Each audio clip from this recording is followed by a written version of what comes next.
Audios کے درست ہونے یا نہ ہونے سے پہلے ہی حکومت نے پبلک کر کے اپنا فیصلہ سنا دیا۔ تحقیقات کے بغیر کیا وزراء کو پریس کانفرنس کرنی چاہیے تھی؟ وزیر اعظم کو وزراء کی پریس کانفرنس سے اظہار لا تعلقی کرنا چاہیے تھا۔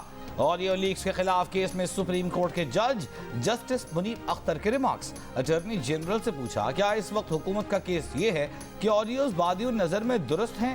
بغیر تحقیق بیان دینے پر تو اس وزیر کو ہٹا دیا جاتا یا وہ خود مستعفی ہو جاتا۔ کیا یہ درست ہے کہ ہیکر نے آڈیو لیکس اور وزراء نے پریس کانفرنس کر کے پبلک کیا؟ وزیر اگر اپنی مرضی سے بات کرے تو یہ کابینہ کا بیان تصور ہوگا۔ قانون کے مطابق کیا بغیر حقیقت جانے حکومتی عہدیدار جج پر الزام لگا سکتا ہے؟ چیف جسٹس پاکستان نے کہا، کیا انصاف دینے والوں پر اس طرح الزام تراشی کرنا انصاف ہے؟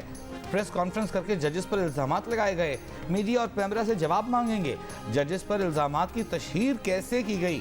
چیف جسٹس پر الزامات لگا کر بینچ سے الگ ہونے کا نہیں کہا جا سکتا۔ چیف جسٹس یا جج پر الزامات لگا کر اختیارات کم نہیں کیے جا سکتے۔ حکومت کا کیس تعصب کا نہیں، مفادات کے ٹکراؤ کا ہے۔ انکوائری کمیشن کی تشکیل کے خلاف کیس سننے والے بینچ پر اعتراض ہے۔ اٹارنی جنرل کا چیف جسٹس کو جواب۔ آڈیو لیکس کمیشن کے خلاف درخواست میں چیف جسٹس نے اٹارنی جنرل سے پوچھا کہ کیسے مفروضے پر بات کر سکتے ہیں کہ کیس میں چیف جسٹس سمیت 2 ججز کا مفاد وابستہ ہے، اور کیا حکومت کا اعتراض عدالت کے دائرہ سماعت پر ہے یا انتظامی امور چلانے پر بھی ہے؟ ایگزیکٹو سپریم کورٹ کے اختیارات میں مداخلت نہ کرے، انکوائری کمیشن بنانے سے قبل ہم سے پوچھا تک نہیں گیا۔ جسٹس منیب اختر نے کہا کہ ایگزیکٹو نے اختیارات کی تقسیم میں مداخلت کی، اب حکومت آ کر کہہ رہی ہے کہ یہ ججز کیس نہ سنیں۔ اٹارنی جنرل نے کہا کہ وفاقی حکومت کا یہ کیس بالکل نہیں کہ کیس میں ججز کی بدنیتی شامل ہے۔ معاملہ اگر سپریم کورٹ کے تمام ججز سے متعلق نکل آئے پھر نظریہ ضرورت پر عمل ہو سکتا ہے۔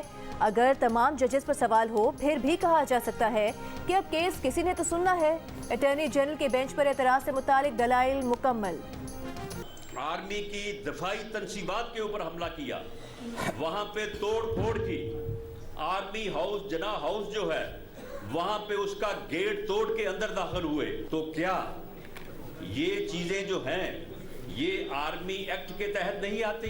یہ سیاسی احتجاج نہیں تھا، یہ سرکشی تھی، یہ بغاوت تھی، یہ باقاعدہ منصوبہ بندی سے کی گئی، اور کسی بغاوت کو اور سرکشی کو سیاسی احتجاج کا نام لے کے معاف نہیں کیا جا سکتا۔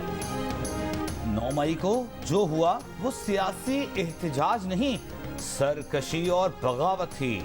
بغاوت اور سرکشی کو سیاسی احتجاج کا نام دے کر معاف نہیں کیا جا سکتا۔ وفاقی وزیر داخلہ رانا ثناء اللہ کا 2 ٹوک موقف، کہا جناح ہاؤس میں توڑ پھوڑ کی، آگ لگائی، حساس تنصیبات جلا دیں۔ کیا یہ آرمی ایکٹ کے تحت کارروائی میں نہیں آتا؟ کارروائی آرمی ایکٹ کے تحت نہیں ہوگی تو کیا ٹریفک ایکٹ کے تحت ہوگی؟ وفاقی حکومت کا توانائی بچانے کے لیے دکانیں رات 8 بجے بند کرنے کا فیصلہ، کمرشل ایریاز 8 بجے بند ہوں گے۔ وزیر اعظم کی زیر صدارت قومی اقتصادی کونسل اجلاس کے بعد گفتگو میں وفاقی وزیر احسن اقبال نے کہا کہ گرین انرجی کو فروغ دیں گے، LED بلب لگائیں گے۔ اجلاس میں 5E فریم ورک کی منظوری، احسن اقبال نے کہا کہ انٹرنیٹ فار آل کو فروغ دیں گے، ای پاکستان کے ذریعے ڈیجیٹل انقلاب لائیں گے، نیشنل فلڈ پروٹیکشن اور فوڈ سیکیورٹی گرین انقلاب کے منصوبے بھی شروع ہوں گے۔ Lahore high court Rawalpindi bench کا شاہ محمود قریشی کو فوری رہا کرنے کا حکم، ڈی سی راولپنڈی کے 3 MPO آرڈر کالعدم قرار۔ عدالت کا شاہ محمود قریشی کو کسی اور MPO آرڈر کے تحت گرفتار نہ کرنے کا حکم۔ دوران سماعت عدالت نے لا آفیسر سے سوال کیا کہ شاہ محمود قریشی نے کوئی تقریر یا کسی احتجاج کو لیڈ کیا ہے تو بتائیں۔ سیاسی لیڈر کسی سیاسی مجمع میں اپنے الفاظ کنٹرول نہیں کر سکتا۔ عدالت نے شاہ محمود قریشی سے کسی قسم کا شیورٹی بانڈ جمع کرانے کی ہدایت نہیں۔ PTI رہنما حماد اظہر کا کہنا ہے کہ IG نے اب تک تحریک انصاف کے خلاف واحد ثبوت یہی دیا ہے کہ قیادت نے مبینہ طور پر 9 مئی کو ایک دوسرے کو کال کی، ایک دوسرے کو فون کرنے پر IG نے پوری جماعت کو دہشت گرد قرار دے دیا۔ حماد اظہر کی درخواست پر نظربند افراد کی فہرست لاہور ہائی کورٹ میں پیش۔ فہرست کے مطابق 9 مئی کے واقعات کے بعد پنجاب بھر میں 53 افراد نظربند ہیں۔ صوبے بھر میں 3045 افراد کی نظربندی کے احکامات واپس لے کر رہا کر دیا گیا ہے۔ بشرا بی بی کی دوست فرح گوگی اور فرحت شہزادی اور احسن جمیل گجر کے نام 117 اکاؤنٹس کا انکشاف۔ نیب نے 8 جون کو طلب کر لیا۔ ملزمان کے خلاف تحقیقات کے دوران 4 فورن بینک اکاؤنٹس بھی منظر عام پر آ گئے۔ نیب ذرائع کے مطابق بینک اکاؤنٹس میں بزدار دور میں 4.5 ارب روپے کی مبینہ ٹرانزیکشنز کی گئیں۔ دونوں ملزمان کے نام مجموعی طور پر 1.5 ارب مالیت کی جائیدادیں بھی پائی گئیں۔ دونوں کی ملکیت میں 10 کمپنیوں کا بھی پتہ لگایا گیا۔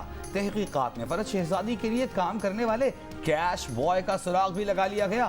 کیش بوائے کا مجموعی طور پر 860 ملین کیش ٹرانزیکشنز کا اعتراف۔ 2021 میں فرحت شہزادی نے FBI کو 97 کروڑ کے اثاثہ جات ظاہر کیے تھے۔ فرحت شہزادی اور احسن جمیل گجر کے اثاثوں میں 3 سال میں مبینہ طور پر 420% اضافہ ہوا۔ سپریم کورٹ نے MTPTV کیس کا فیصلہ 184(3) کے تحت سنایا تھا۔ درخواست گزاروں کو نئے قانون کا فائدہ لینا چاہیے۔ جسٹس اطہر منیلا نے سابق MTPTV عطاء الحق قاسمی نظر ثانی کیس کی سماعت کے دوران ریمارکس دیے۔ چیف جسٹس نے درخواست گزار کے وکیل کو کہا کہ نیا قانون نافذ ہے، آپ اس کے تحت درخواست دے سکتے ہیں، چاہیں تو نئے قانون کے مطابق نظر ثانی دائر کریں۔ عدالت عظمیٰ نے نئے قانون کے مطابق نظر ثانی درخواستوں میں وکلا تبدیل کرنے کی بھی اجازت دے دی۔ IMF کے ایگزیکٹو بورڈ کے نئے شیڈیول میں پاکستان کا معاملہ شامل نہیں۔ IMF کے ایگزیکٹو بورڈ نے 14 جون تک کا شیڈیول جاری کر دیا۔ ذرائع کا کہنا ہے کہ پاکستان اور IMF کے درمیان قرض پروگرام کی بحالی پر ڈیڈ لاک برقرار ہے۔ 6.5 ارب ڈالر کا قرض پروگرام رواں ماہ 30 جون کو ختم ہو رہا ہے۔ پاکستان اور IMF کے درمیان نئے بجٹ کے اہداف پر اختلاف برقرار ہے۔ سالانہ ٹیکس ہدف 9,200 ارب روپے مقرر کرنے کی تجویز ہے۔ IMF ٹیکس ہدف 9,800 ارب روپے تک لے جانے پر زور دے رہا ہے۔ گزشتہ روز ایک انٹرویو میں وزیر اعظم نے امید ظاہر کی تھی کہ IMF سے رواں ماہ اچھی خبر ملے گی۔ حکومت 30 جون تک سٹاف لیول معاہدے کے لیے پر امید ہے۔ کہ الیکٹرک کی نجکاری کے خلاف آرٹیکل 184(3) کے تحت درخواست حکومت کی معاشی پالیسی کے خلاف ہے۔ جماعت اسلامی نجکاری کا معاملہ پارلیمنٹ میں ہی اٹھائے، ایسے اقدامات سے ہی پارلیمنٹ مضبوط ہوگی۔ جسٹس اطہر منیلا کا وکیل رشید رضوی سے مکالمہ۔ رشید رضوی نے کہا کہ پارلیمنٹ فیل ہو جائے تو پھر عدلیہ کا آپشن باقی رہ جاتا ہے۔ جسٹس اطہر منیلا نے ریمارکس دیے کہ ایسا نہ کہے کہ پارلیمنٹ ناکام ہو گئی، پارلیمنٹ کا احترام نہیں کیا جائے گا تو کیا پارلیمنٹ ناکام نہیں ہوگی؟ سپریم کورٹ نے کہ الیکٹرک کی نجکاری کے خلاف جماعت اسلامی کی درخواست واپس لینے پر نمٹا دی۔ چیف جسٹس عمر عطا بندیال نے ریمارکس دیے کہ معاشی معاملات کو ہاتھ لگانا نہیں چاہتے۔ نیشنل پالیسی کے تحت اداروں کی نجکاری کا فیصلہ ہوا، مقصد معیشت کو مضبوط کرنا تھا۔ نیپرا اور دیگر فورمز پر جانا بالکل آپ کا حق ہے۔ کوئٹہ میں چیئرمین PTI کے خلاف سنگین غداری کے کیس میں پٹیشنر اور سینئر وکیل ایڈوکیٹ عبدالرزاق نامعلوم افراد کی فائرنگ سے جاں بحق۔ پولیس کے مطابق عبدالرزاق گھر سے گاڑی میں عدالت جا رہے تھے کہ پہلے سے گھات لگائے افراد نے ان پر فائرنگ کی اور فرار ہو گئے۔ پولیس سرجن کے مطابق عبدالرزاق کو 2 طرف سے 9mm پستول سے نشانہ بنایا گیا، انہیں 15 گولیاں لگیں۔ واقعے کے خلاف وکلاء کا عدالتوں کا بوائیکاٹ، وزیر اعلیٰ بلوچستان کا نوٹس، IG پولیس سے رپورٹ طلب۔ سینئر وکیل امان اللہ کنرانی کے مطابق ایڈوکیٹ عبدالرزاق نے ہائی کورٹ میں دائر درخواست میں چیئرمین PTI کے خلاف آرٹیکل 6 کے تحت کارروائی شروع کرنے کی استدعا کی تھی۔ آئینی درخواست کی سماعت کل ہونا ہے۔ وزیر اعظم کے معاملے خصوصی عطا طارر نے عبدالرزاق شر کے قتل کا الزام چیئرمین PTI پر لگا دیا۔ کہا کہ عبدالرزاق شر کو ٹارگٹ کر کے شہید کیا گیا۔ عبدالرزاق شر غداری کے مقدمے میں چیئرمین PTI کے خلاف درخواست گزار تھے۔ عبدالرزاق کی ٹارگٹ کلنگ کے ذمہ دار چیئرمین PTI ہیں۔ عطا اللہ طارر نے کہا کہ PTI ایک دہشت گرد جماعت بن گئی ہے، چیئرمین PTI کے خلاف مقدمہ چلایا جائے گا۔ عطا طارر کی پریس کانفرنس وکیل کے قتل پر پردہ ڈالنے کی کوشش ہے۔ تحریک انصاف کے سیکرٹری اطلاعات رؤوف حسن کا عطا طارر کی پریس کانفرنس پر رد عمل۔ کہا عبدالرزاق کا خون انہی پر ہے جنہوں نے 9 مئی کو آگ و خون کا کھیل کھیلا۔ حکمران گروہ نے 9 مئی کو جمہور کی بالادستی کو ذبح کرنے کی کوشش کی۔ بلا تحقیق تحریک انصاف پر الزام ایک روایتی شکل اختیار کر چکا ہے۔ انسداد دہشت گردی عدالت لاہور نے PTI رہنما یاسمین راشد کو گلبرگ عسکری ٹاور میں توڑ پھوڑ کے مقدمے میں شامل تفتیش کرنے کی اجازت دے دی۔ یاسمین راشد سے کوٹ لکھپت جیل میں تفتیش کی جائے گی۔ پولیس نے تھانہ گلبرگ میں سنگین دفعات کے تحت درج مقدمے میں یاسمین راشد کو شامل تفتیش کرنے کی استدعا کی تھی۔ سینئر قانوندان اور سیاستدان بیرسٹر اعتزاز احسن کا کہنا ہے کہ 9 مئی کو IG, DIG, SSP کہاں تھے آپ؟ اتنے بڑے واقعات ہو گئے، کہیں پولیس نہیں پہنچی۔ ان بلوائیوں کے پاس آتشی اسلحہ نہیں تھا، رائفل چلنے کا، پستول چلنے کا کوئی واقعہ نہیں ہوا۔ اتنا کچھ ہو گیا، IG کا ابھی تک تبادلہ نہیں کیا گیا۔